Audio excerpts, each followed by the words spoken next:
എല്ലാവരും രക്ഷിക്കപ്പെടണമെന്നും സത്യമറിയണമെന്നുമാണ് അവിടുന്ന് ആഗ്രഹിക്കുന്നത്.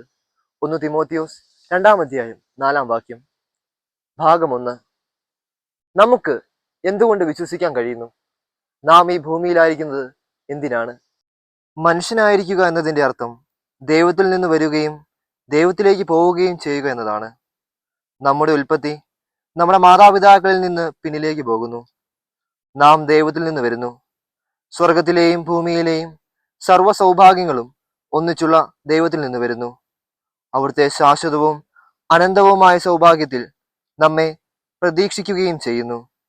അതേസമയം നാം ഈ ലോകത്തിലാണ് ജീവിക്കുന്നത്. ചിലപ്പോൾ നമ്മുടെ സൃഷ്ടാവ് സമീപത്താണെന്ന് തോന്നും. പലപ്പോഴും അങ്ങനെയൊന്നും തോന്നുകയില്ല. നാം വീട്ടിലേക്കുള്ള വഴി കണ്ടുപിടിക്കുന്നതിന് ദൈവം തന്റെ പുത്രനെ നമ്മിലേക്ക് അയച്ചു. അവിടുന്ന് നമ്മെ പാപത്തിൽ നിന്ന് സ്വതന്ത്രരാക്കുകയും എല്ലാ തിന്മയിലും നിന്ന് മോചിപ്പിക്കുകയും യഥാർത്ഥ ജീവിതത്തിലേക്ക് തെറ്റുവരാത്ത വിധം നയിക്കുകയും ചെയ്യുന്നു. അവിടുന്ന് വഴിയും സത്യവും ജീവനുമാകുന്നു. യോഹന്നാൻ 14-ാം അധ്യായം 6-ാം വാക്യം. ദൈവം സ്നേഹമാകുന്നു.